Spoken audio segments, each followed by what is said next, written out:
प्रिय विद्यार्थियों, आप सभी को पता है कि लॉकडाउन के कारण सारे विद्यालय, स्कूल, कॉलेज बंद चल रहे हैं और अपने विद्यालय जयनारायण सरस्वती विद्या मंदिर द्वारा ऑनलाइन कक्षाएं लगाई जा रही हैं, जिसमें आप लोगों को मैंने अभी रस 2 पार्ट में पढ़ा दिए थे, कंप्लीट कर दिए थे और संधि का प्रकरण हम लोगों ने पूरा पढ़ लिया है, स्वर संधियों का।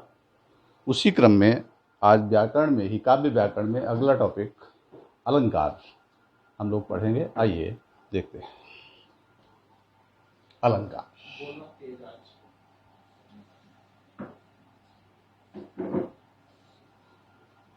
जैसा कि आप शब्द देख रहे अलंकार, इसमें भी 2 शब्द हैं, अलंग और प्लस का।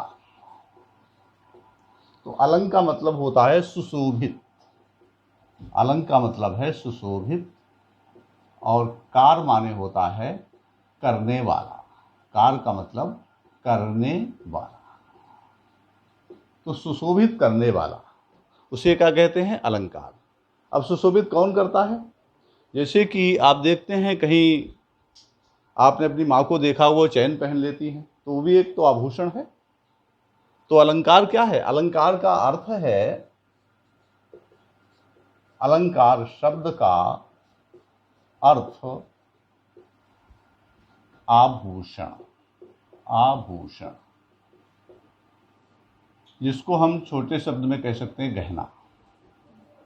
तो अलंकार क्या है? एक आभूषण है, एक कविता रूपी स्त्री का सौंदर्य बढ़ाता है। आचार्य दंडी हुए हैं, उन्होंने एक ग्रंथ लिखा है काव्यादर्श। उस काव्यादर्श में उन्होंने एक परिभाषा दी है, काव्य शोभाकरान, काव्य शोभाकरान अलंकारान, काव्य शोभाकरान अलंकारान प्रचक्षते।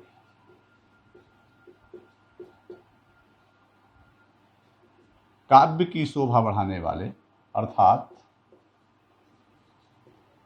काव्य की शोभा बढ़ाने वाले,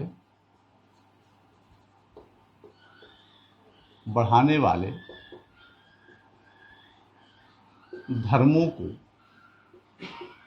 धर्मों का मतलब होता है पदों को, अलंकार कहते हैं, अलंकार कहते हैं।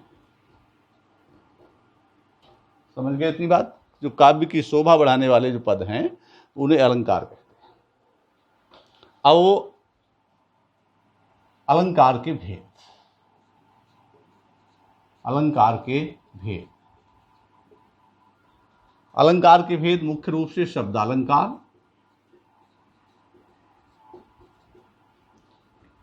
और दूसरा अर्थालंकार। अर्थालंकार एक और होता है, इसमें उभयालंकार। शब्दालंकार क्या है? जहां शब्दों के द्वारा कविता का सौंदर्य बढ़े, कविता का सौंदर्य बढ़े, वो शब्दालंकार है। और इसमें अर्थ के द्वारा सौंदर्य बढ़े, वो क्या है? अर्थालंकार है। और यहीं पर उभयालंकार, जहां शब्द और प्लस अर्थ दोनों के द्वारा जब कविता का सौंदर्य बढ़ता है, तो वह उभयालंकार है, जिसमें दोनों आ जाते हैं। ठीक है। अब आज अभी हम शब्दालंकारों पर चर्चा करेंगे। इसका आप स्क्रीनशॉट ले सकते हैं और आप इसको देखते समझते हुए चलें।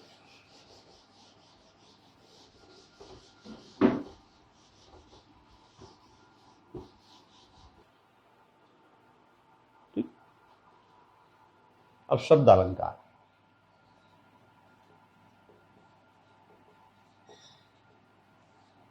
शब्दालंकार में सबसे पहले अनुप्रास,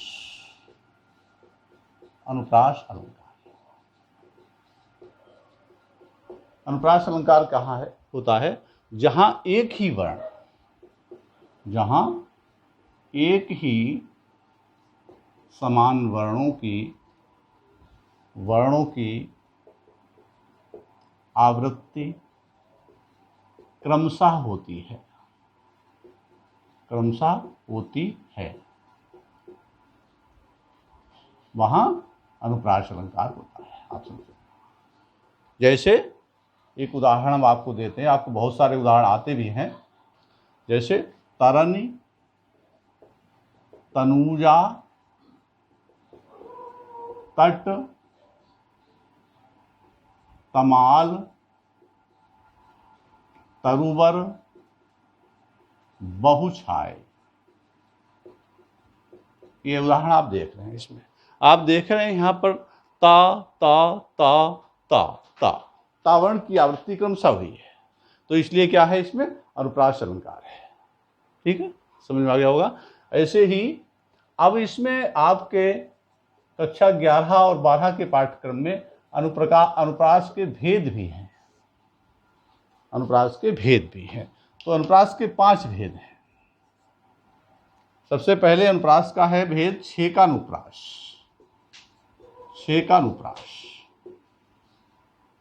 जहां कोई वर्ण,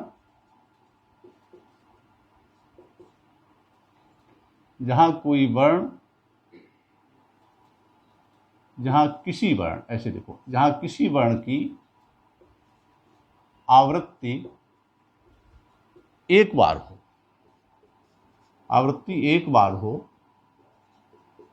अर्थात एक वर्ण 2 बार आए। आवृत्ति का मतलब 2 बार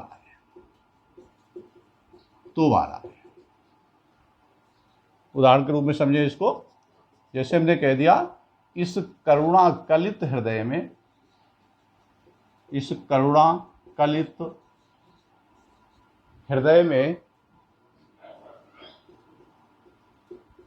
ध्यान देंगे, इस करुणाकलित हृदय में अब विकल रागिनी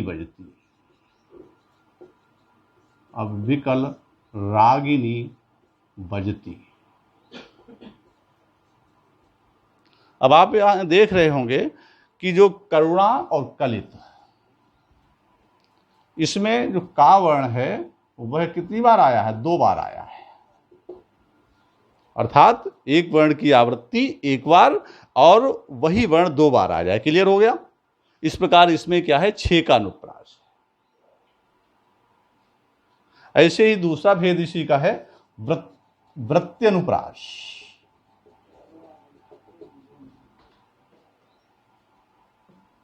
वृत्त्यनुप्रास जहां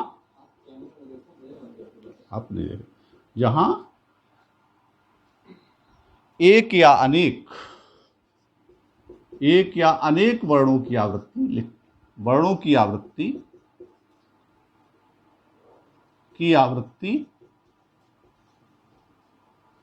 अनेक बार हो,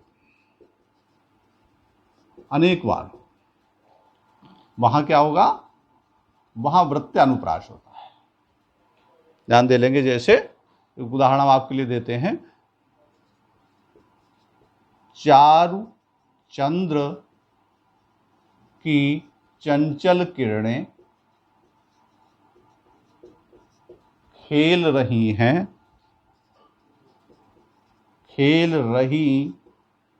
जल थल में। अब यहां पर आप देख रहे होंगे चावर्ण और इधर लावर्ण। इसमें क्या है? इसमें चा और ला वर्ण कई बार आया है। परिभाषा जो कह रही है तो उसका अनुपालन यहां पर हो रहा है, कई बार आया है, इसलिए यहां पर ये वृत्त्यनुप्रास है। ये बिल्कुल सेम अनुप्रास ही है। अनुप्रास का जैसा ही इसका उदाहरण मिलता है आपके लिए। इसका स्क्रीनशॉट आप ले सकते हैं और आगे चलते हैं। अब श्रुत्यानुप्रास समझे। श्रुत्यानुप्रास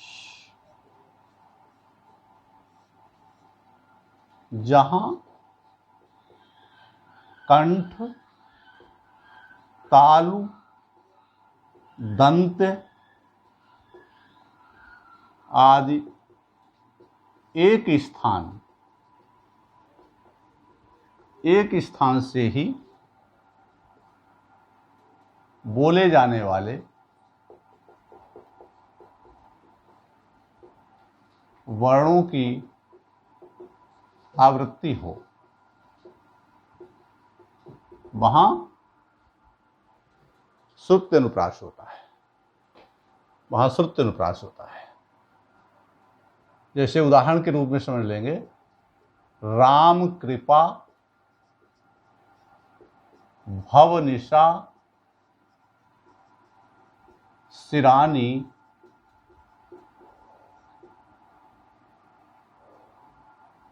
जागे फिर न डसें हों। जैसे उदाहरण आपने समझा, राम कृपा भवनिशा सिरानी जागे फिर न डसें हों। अब इसमें आप देख रहे हैं कौन से ऐसे वर्ण हैं जो इनका उच्चारण स्थान एक ही है। ठीक है, अब इसमें सा देख रहे हैं, सा सा,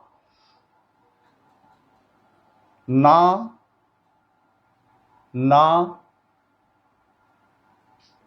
इसमें सा और ना, ये दोनों वर्ण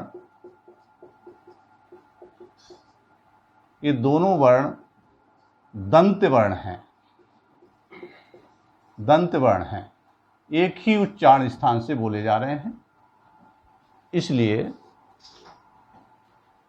इसमें श्रुत्य अनुप्रास है। इसी का अगला भेद, चौथा भेद इसी में लाटानुप्रास। लाटानुप्रास, लाटानुप्रास क्या है? जहां पर एक ही अर्थ वाले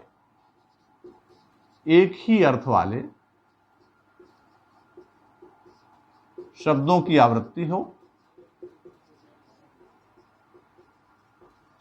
की आवृत्ति हो, लेकिन अन्वय करने पर अर्थ बदल जाए। वहां लाटानुप्रास होता है। एक उदाहरण, बहुत चर्चित उदाहरण है, परिचित, आपको उसको बताते हैं।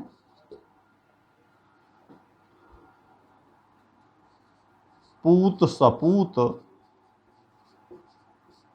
तो क्यों धन संचय। पूत कपूत तो क्यों धन संचय। और दूसरा इसी में, पूत कपूत तो क्यों धन संचय। यहां पर प्रश्नवाचक आएगा, क्यों धन संचय। अब आप देख लें, इसका मतलब क्या हुआ? अगर पुत्र सपुत्र है, ज्ञानी है, विवेकवान है, तो फिर धन संचय करके रखने की आवश्यकता नहीं है, क्योंकि वो धनार्जन कर सकता है, धन का अर्जन कर सकता है, बहुत सारा धन कमा सकता है। तो और दूसरे पंक्ति में देखें, पूत कपूत तो क्यों धन संचय।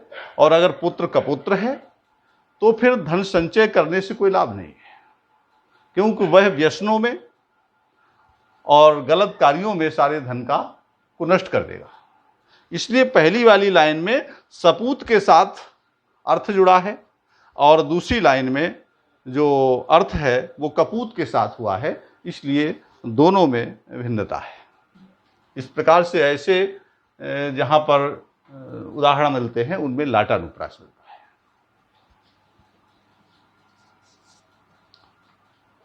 अगला है आपका अंत्यानुप्रास। इसको ऊपर आपको बताते हैं, इसको आप नोट कर लीजिए।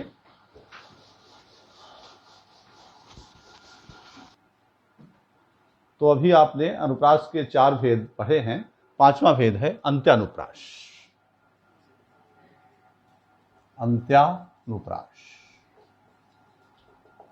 मतलब इसका ये है कि जहां पर कविता के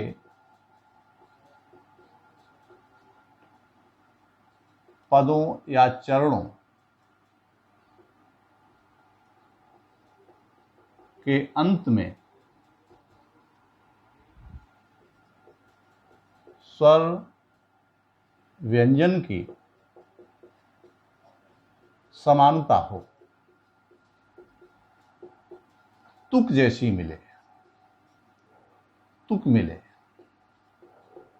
वहां अंत्यानुप्रास होता है, वहां अंत्यानुप्रास होता है।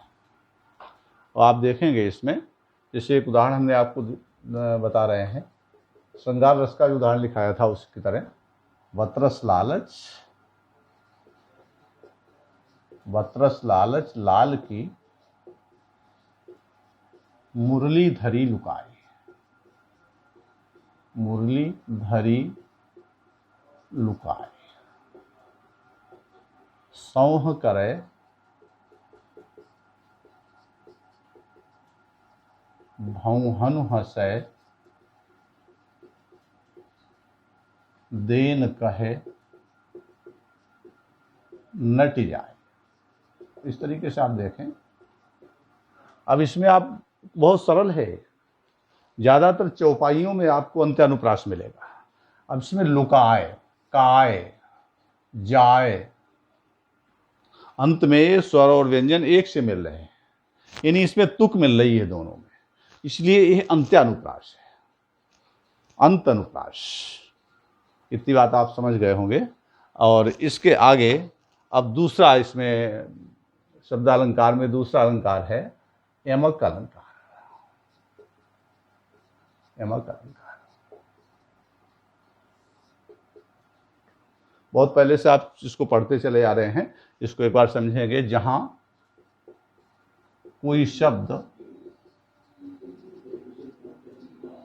एक से अधिक बार आए, एक से अधिक बार आए,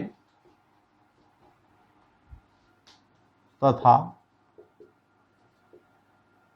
उसके भिन्न भिन्न अर्थ, उसके भिन्न भिन्न अर्थ, भिन्न भिन्न अर्थ। जैसे एक बहुत परिचित उदाहरण आप लोगों को बताते हैं, कनक कनकते, कनक कनकते शौगुनी मादकता अधिकार, अधिकार। या खाए बौराए जग, बा पाए बौराए। अब आप देखेंगे ध्यान से, स्पष्टीकरण इसका कैसे करें, कैसे है इसमें यमक अलंकार, थोड़ा इस चीज को समझेंगे कैसे। अब इसमें बताया था हमने, कोई शब्द एक से अधिक बार आए और उसके भिन्न भिन्न अर्थ हों। तो पहला जो कनक शब्द है, प्रथम कनक शब्द, प्रथम कनक का अर्थ क्या है इसमें? धतूरा है, क्योंकि खाए शब्द पहले आया है, इसलिए खाए के अर्थ में खाया क्या जाता है? धतूरा। और द्वितीय कनक का अर्थ क्या हो गया? इसका अर्थ हो गया सोना, यानी स्वर्ण। क्योंकि जब स्वर्ण पाकर के, धन पाकर के भी व्यक्ति बौरा जाता है, इसी प्रकार से ये की पंक्तियों में भी यही क्रम है। तो इस प्रकार से ये यमक अलंकार इस प्रकार से आप समझ गए होंगे। इसको आप इसमें शॉर्ट ले सकते हैं और आगे देखें।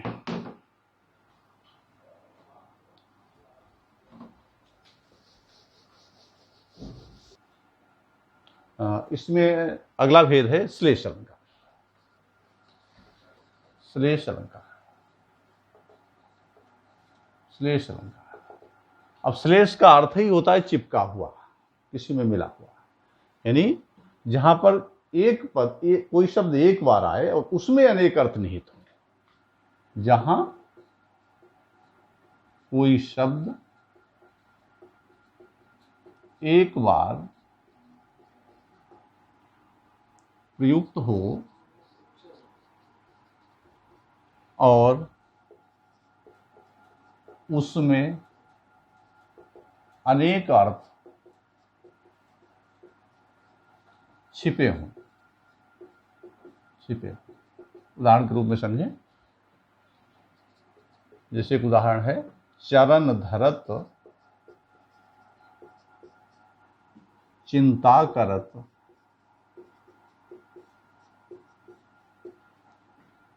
चितवत चारहु ओर। सुवर्ण को खोजत फिरत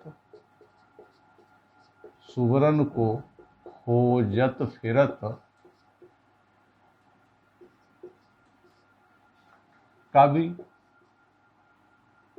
व्यभिचारी चोर।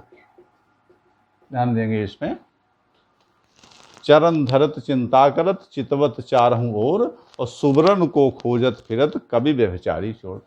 तो इसमें स्पष्टीकरण में आप समझ लेंगे कि इसमें जो है सुवर्ण शब्द में ही श्लेष अलंकार है, सुवर्ण ही श्लिष्ट पद है। ठीक है, तो सुवर्ण शब्द के तीन अर्थ हैं। कवि के लिए क्या चाहिए? सुंदर वर्ण, सुंदर अक्षर। कवि को क्या चाहिए? सुंदर अक्षर।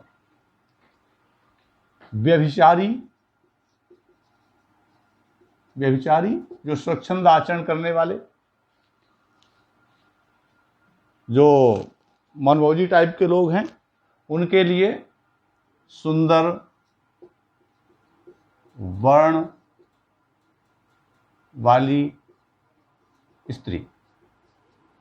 और चोर के लिए कुछ नहीं चाहिए, उसे न संपत्ति चाहिए। चोर के लिए ना अक्षरों से मतलब है, न किसी के रंग रूप से है, उसे स्वर्ण चाहिए। चोर के लिए स्वर्ण यानी सोना, धन चाहिए, उसके लिए धन चाहिए। इस प्रकार सुवर्ण शब्द के तीन अर्थ हैं, एक ही बार सुवर्ण शब्द आया है। इस प्रकार श्लेष अलंकार है। आप इस बात का भी ध्यान देंगे, आपके जो कक्षा सामान्य हिंदी कक्षा 11 और 12 में अनुप्रास के भेद भी आपको पढ़ने हैं, और उसके बाद में यमक है, श्लेष है, उपमा है, रूपक है, उत्प्रेक्षा है, संदेह है, भ्रांतिमान है, प्रतीप है। ये मूल अलंकार ही पढ़ने हैं। इनकी परिभाषा उदाहरण आपको तैयार करनी है। अभी अगले वीडियो में आपको अन्य अलंकार, अर्थ अलंकार में पढ़ाएंगे। अभी यहाँ तक आप इसका स्क्रीनशॉट ले लें। धन्यवाद।